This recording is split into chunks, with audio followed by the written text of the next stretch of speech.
These guys did much more than just make images come to life. Hey, what kind of a cartoon is this going to be, anyway? Welcome to WatchMojo.com, and today we're counting down our picks for the top 10 animators.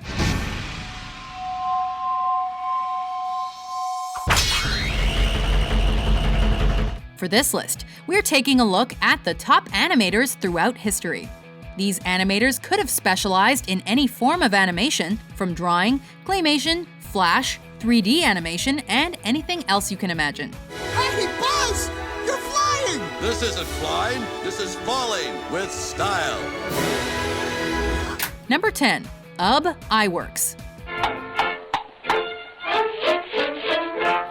Ub Iwerks is truly a legend in animation history. He co-created Oswald the Lucky Rabbit and Mickey Mouse with Walt Disney. In addition to co-directing films with Disney, Iwerks typically led animation production. Some of his most famous works were the 1927 debut of Oswald in the short Trolley Troubles, the first Mickey Mouse short Plain Crazy, and the iconic Mickey follow-up Steamboat Willie.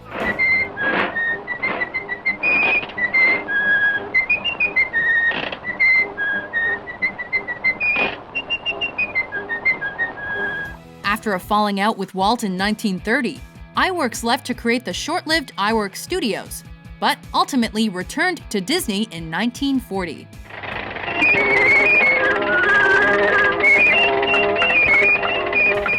Number 9. Nick Park. Oh, me prize! Pumpkin, me little baby. Nick Park is a claymation expert. Morning, Gromit. While he's most well known for creating the iconic Wallace and Gromit in their 1990 debut short, A Grand Day Out, his first claymation film was the 1989 short, Creature Comforts. Well, sometimes you can't get out and about as much as you would like to. You're stuck in for some reason, like I'm stuck in today. Park went on to direct 3 more Wallace and Gromit short films so far, as well as co-direct their first full-length movie, The Curse of the Were-Rabbit. Jove, he's got it! He also co-directed the 2000 film Chicken Run and created the Wallace and Gromit spin-off series Shaun the Sheep. And all to much success. Nick Park's work with Aardman Animations or otherwise has earned him 4 Academy Awards to date. When you're ready, lad, fire up the old BV-6000. Number 8. Genndy Tartakovsky. This better be important, woman. You are interrupting my very delicate calculation. Genndy Tartakovsky was an overnight success with his 1995 TV pilot for the Cartoon Network series Dexter's Laboratory. Now, Mom Droid, make me a peanut butter and bologna sandwich. Not until you clean your room. Dexter ran for 4 seasons, and building off this fame, Tartakovsky premiered the critically acclaimed series Samurai Jack in 2001, which also ran for 4 seasons. Once again, I am free to smite the world as I did in days long past. While his friend Craig McCracken created the famous Powerpuff Girls series, Tartakovsky frequently wrote, directed, and produced episodes. But mortal's time of revenge has arrived! Powerpuff Girls, what are you doing here? In 2003, he directed the Emmy-winning Star Wars Clone Wars animated series with George Lucas.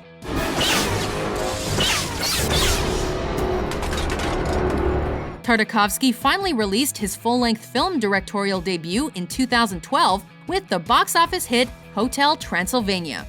There is a clogged toilet in room 348.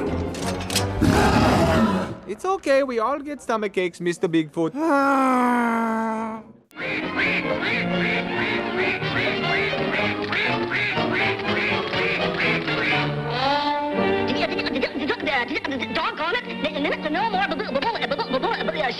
Number 7. Tex Avery.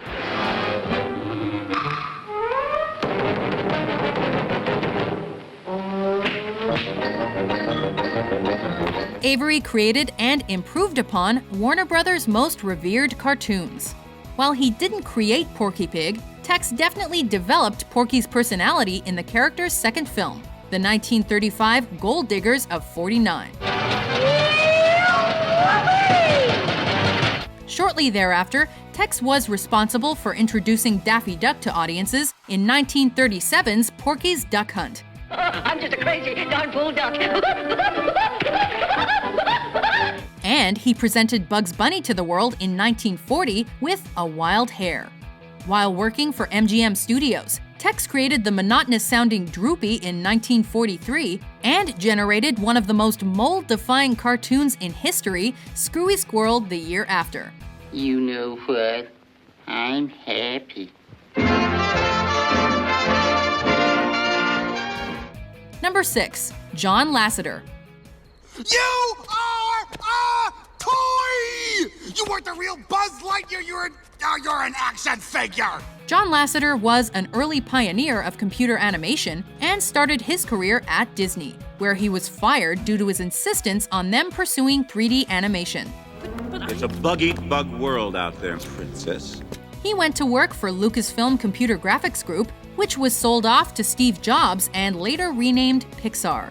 Lasseter received considerable attention, including an Oscar nod for his 1986 short film Luxo Jr., which starred Pixar's eventual mascot.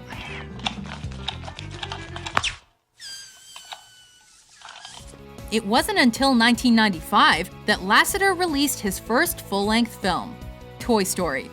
To infinity and beyond! Since then, Lasseter has directed some of Pixar's biggest hits, like A Bug's Life and Cars, and has returned to working for Disney since the company bought Pixar in 2006. No tires, just gas! You need tires, you idiot! Number 5. Matt Groening. I'll never ever do another stupid thing. Good night. Matt Groening started with his cynical comic strip series Life in Hell in 1977. But it wasn't until a decade later that he entered animation with The Simpsons shorts featured on The Tracy Ullman Show. Sleep tight. I will, Mom. Don't let the bed bugs bite. Bed bugs? By 1989, The Simpsons were given their own series, which still runs today and continuously mocks contemporary topics, with the series Show Within a Show, The Itchy and Scratchy Show, lampooning the cartoons of the past century. My purpose in life is to witness this moment.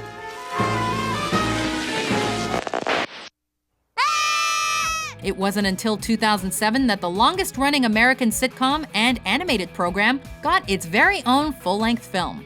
But its critical and commercial success demonstrate The Simpsons' lasting impact on pop culture. Boys, before we eat, don't forget to thank the Lord for this bountiful penis! Bountiful penis! Groening's other major series, Futurama, has had a more tumultuous history but maintains a strong fan base. On the count of 3, you will awaken feeling refreshed, as if Futurama had never been canceled by idiots, then brought back by bigger idiots. Number 4. William Hanna and Joseph Barbera. That's clear, isn't it? William Hanna and Joseph Barbera's 60-plus year partnership started at MGM, where they would create Tom and Jerry, which premiered in the early 1940s.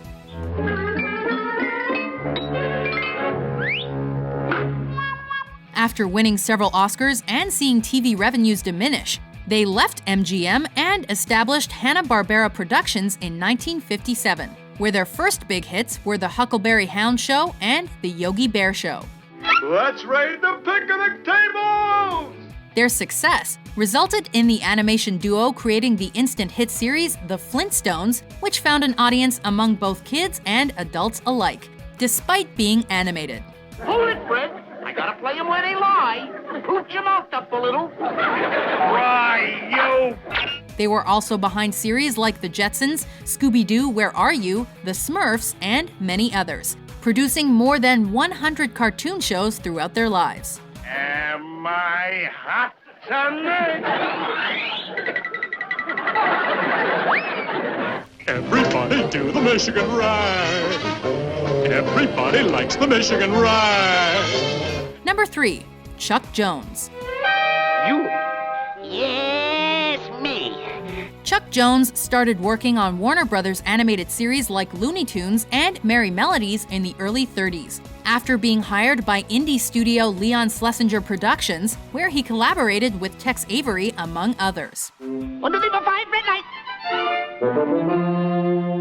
1, red light. During World War II, Jones and Dr. Seuss created private snafu shorts for the U.S. Army. Snafu is a soldier. He's a patriotic, conscientious guy. Thinks the Army's swell. That is, with a few minor changes. But it was after this period that he introduced audiences to some of the most well-known characters, including the less-than-suave French skunk Pepe Le Pew, Marvin the Martian, and the dynamic frenemies Wile E. Coyote and Roadrunner.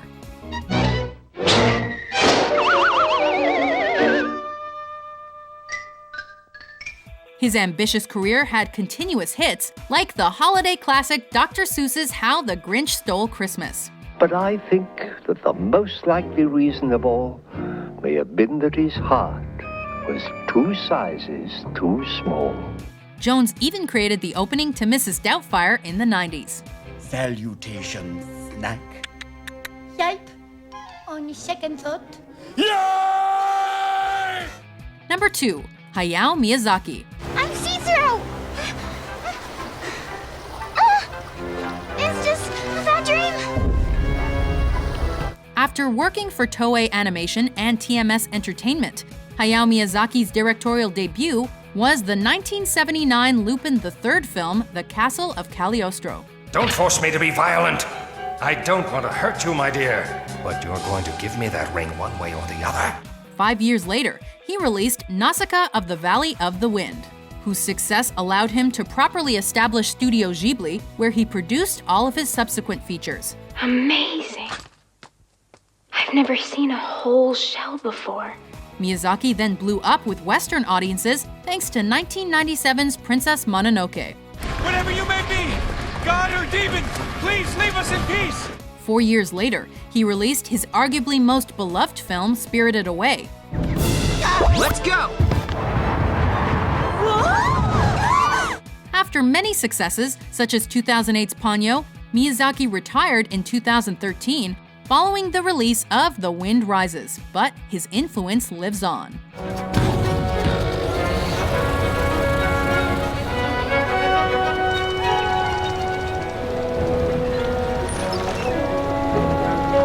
Before we unveil our top pick, here are some honorable mentions. You will respect my authority! Yeah, right. You better get back to school, little boy. Come on, Roger, let's go home. I'll bake you a carrot cake. I'm Popeye the Sailor Man. I'm Popeye the Sailor Man. Eureka! This year, Christmas will be ours!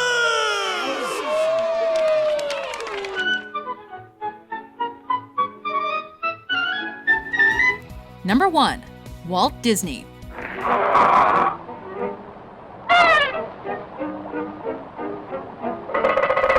As mentioned in our 10th entry, Disney started with UB Iwerks, with whom he co-created Mickey Mouse. His studio attracted instant success with 1928's Steamboat Willie, for which Disney provided all the voices.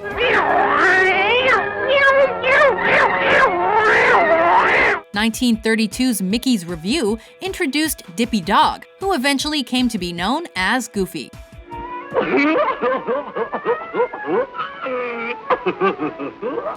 One of his biggest hits was his 1933 retelling of Three Little Pigs, though his original characters were absent. The following year, his short, The Wise Little Hen, introduced Donald Duck.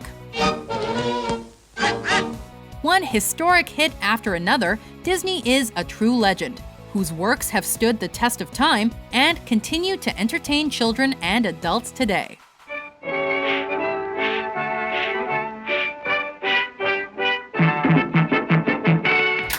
Do you agree with our list? Yeah. Who are your favorite animators? For more excellent top 10s published every day, That could have been so great! Dude ruined everything! be sure to subscribe to WatchMojo.com. Will you join me?